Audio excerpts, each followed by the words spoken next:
राज्यवासियों के लिए बहुत खुशी और ऐतिहासिक दिन। जिस मांग को लेकर पिछले 2 दशक से, जब से अलग झारखंड राज्य हुआ है, तब से इस राज्य के लोग लगातार आंदोलन कर रहे थे, संघर्ष कर रहे थे, लड़ रहे थे। आज उसे कहीं न कहीं एक खुशी मिली है जब वर्तमान राज्य सरकार ने विधानसभा के भीतर उस प्रस्ताव को पारित करने का कार्य किया है। तो सबसे पहले वर्तमान राज्य सरकार का आभार, धन्यवाद, जोहार। लेकिन साथ ही साथ राज्य की जनता से संदेश और अपील होगा कि अभी पूरी तरह से खुशियां मनाने का वक्त नहीं है, क्योंकि यह मामला अनुसूची 9 का है। अनुसूची 9 यानी भारतीय संविधान, यानी केंद्र, यानी संसद। अभी हमारी लड़ाई और बृहद होगी और व्यापक होगी, क्योंकि अब हमें राज्य सरकार को नहीं, केंद्र सरकार में बैठे रहनुमाओं को भी बैकफुट पर लाना होगा। अब हमारी लड़ाई और चैलेंजिंग होगी, चुनौतीपूर्ण होगा और मजबूती के साथ लड़ना होगा, क्योंकि ये मामला अनुसूची 9 का है, यानी मामला अब संसद तक जाएगी। तो इसलिए अभी तक हमने विधायकों को घेरा था कि बाहरी विधायक ना चल, तो J32 में चुप रहेंगे, और उनका विरोध किया था हमने। वे शिलान्यास पर गए, हम लोग वहां विरोध किए। वो फीता काटने आए, हम लोग विरोध किए कि आप 1932 पर आपका स्टैंड क्या है। अब बारी संसदों की है। हमारे यहाँ 14 संसद हैं, 6 राज्यसभा संसद हैं। अब इन पर नजर रखने की आवश्यकता है, इन पर अपनी नजर गड़ाने की आवश्यकता है कि अब इनका स्टेटमेंट क्या होता है। और साथ ही साथ ये आपको सच्चाई को स्वीकारना होगा, वर्तमान राज्य सरकार ये क्षेत्रीय पार्टी थी, क्षेत्रीय भावनाओं का आदर, सम्मान, सत्कार किया, लेकिन जो केंद्र में बैठी है उसे हमारी भावनाओं से विशेष ताल्लुकात नहीं है। इसीलिए हमें उम्मीद करनी होगी कि हमें बृहद तरीके से और संगठनात्मक तरीके से लड़ना होगा। अभी तक इस लड़ाई में जिनका योगदान रहा उनका आभार, साभार, लेकिन अब योगदान सबका पूरे राज्य का ज्यादा होने की संभावना होनी चाहिए, तभी हम लोग केंद्र से लड़ पाएंगे, क्योंकि अब सवाल केंद्र का है। अब उनके हाथों में इस नीति को पूर्णतः लागू करने की बागडोर होगी। ऐसे में उन्हें भी आभास कराना होगा कि उनका जनाधार झारखंड में जनता इस मुद्दे को लेकर, इस नीति को लेकर किस प्रकार आंदोलनित है और किस प्रकार आग बबूला होकर पिछले साल भर से आंदोलन कर रही है। क्योंकि अभी तक विधायकों को डर था, अब डर संसदों को होना चाहिए, अब डर दिल्ली को होना चाहिए। तो इसलिए बेशक खुशियों का समय है, लेकिन अपितु आश्वस्त ना हो जाएं, अपितु खुशियों में इतना मग्न ना हो जाएं कि हम लोग भविष्य का अंदाजा ना लगा सकें। तो इसलिए अभी चिंतन मंथन करने का भी समय है। हमें थोड़ा सा चिंतन मंथन मनन करना होगा कि अब क्या करना है। और साथ ही स्पष्ट शब्दों में कहना यही चाहेंगे और संदेश यही देना चाहेंगे कि अभी लड़ाई का आगाज हुआ है, अंजाम बाकी है। अभी आगाज हुआ है।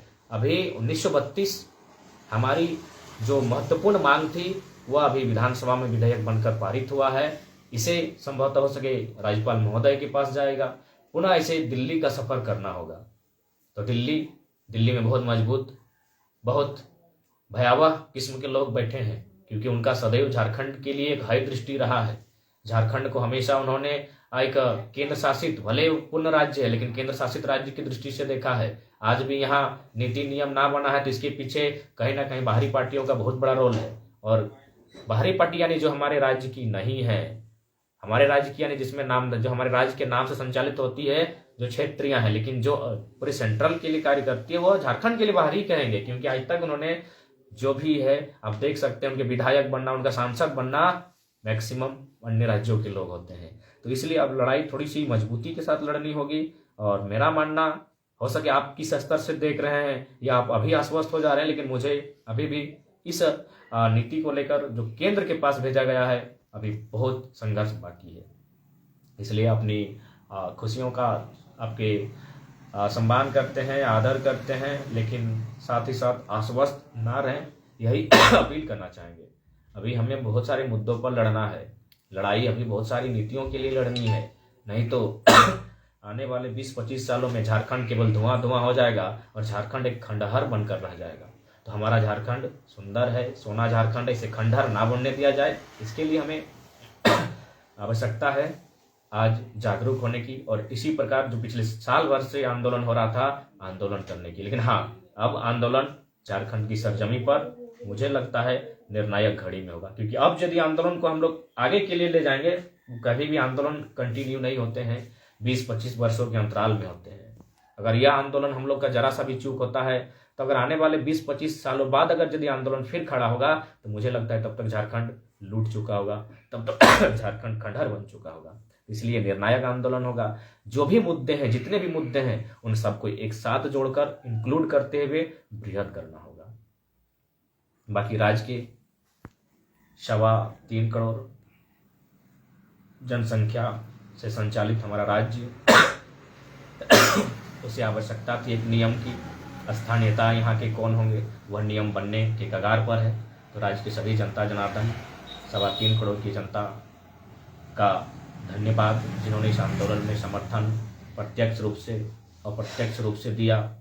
आगे भी बहुत सारे आंदोलन के लिए हम लोग रणनीति तैयार करेंगे, जिसमें जो राज्य के लिए कल्याणकारी होंगे, जो राज्य के लिए हित होंगे। और विशेष हमने स्पष्ट पहले भी कहा है, हम लोग आलोचना नीतियों की करते हैं, उपलब्धि नीतियों की गिनाते हैं, व्यक्ति और किसी मनुष्य की नहीं। अतः राज्य सरकार, वर्तमान राज्य सरकार का आभार, जिनके माध्यम से आज विधानसभा में यह नियम आ रहा है। लेकिन अगली लड़ाई हमारी केंद्र से है, क्योंकि यह दिल्ली तक गया है। और केंद्र की मंशा आप तो जानते हैं कि केंद्र, मुझे लगता है आज भी वो झारखंड को चारागाह की नज़र से देखती है, ताकि यहाँ मिनरल्स हैं। तो इसीलिए आज केंद्र को भी झारखंड की भावना का सम्मान करना होगा, केंद्र को भी झारखंड की इस नीति का स्वागत करना होगा। और झारखंड के लिए जो नीति, आज साथ ही CNT कानून का जन्मदिवस है, उन्हें जानना होगा कि आखिर CNT क्यों बना था। CNT इसीलिए बना था कि यहाँ के भोले वाले लोगों को कोई ठगे नहीं, यहाँ के भोले वाले लोगों की जमीनों को लूटे नहीं, लेकिन आज भी धड़ल्ले से जमीनें लूट रही हैं। तो 1932 अगर हमारे हाथ में आ भी गया, लेकिन यहाँ खनन नीति ना होगी, यहाँ विस्थापन नीति ना होगी, यहाँ हमें अधिकार नहीं मिलेगा, हमारी जमीनों को कोई फर्जी तरीके से बेच देंगे, कोई खरीद लेंगे, तो फिर 1932 का कोई लाभ नहीं होगा। इसीलिए 32 के साथ साथ उन मुद्दों को भी आपको बचा के रखना होगा, उन नीतियों को भी आपको सुरक्षित करना होगा, जिससे यहाँ के जनमानस सुरक्षित रख सके। इसमें प्रमुख होगा हमारी जमीनों को सुरक्षित रखना होगा, नदियों को सुरक्षित रखना होगा, नदियों का जल सुरक्षित रखना होगा। आपकी जानकारी के लिए आपने पेपर कटिंग के माध्यम से पढ़ा होगा कि BSL का पानी का दावा पंचेत डैम की पानी का दावा BSL कंपनी करती है, और स्वर्णरेखा नदी का पानी का दावा टाटा कंपनी करती है। हमारे जलों पर भी अब इनका अधिकार रहेगा। तो इसलिए अब लड़ाई धीरे धीरे हमारी और बड़ी होगी, और बड़े बड़े विकराल लोगों से लड़ाई होगी। तो इसलिए थोड़ा सा सचेत रहेंगे, सावधान रहेंगे। बाकी खुशियों का समय है, खुशियां मनाएं, लेकिन आश्वस्त ना हो जाएं कि नीति पूरी तरह से अपने हाथों में आ चुकी है, क्योंकि अभी केंद्र तक का सफाई करना है। इसीलिए पैनी निगाहें रखें, नजर रखें, और आंदोलन के लिए प्रेरित रहें, क्योंकि ये निर्णायक आंदोलन होगा। इसके बाद फिर जब 20 वर्षों बाद आंदोलन होगा, मुझे लगता है झारखंड में शायद क्या बचेगा क्या नहीं बचेगा, ये हम और आप यहाँ भी बैठकर शायद कल्पना नहीं कर सकते हैं। बाकी जय झारखंड, जोहार झारखंड।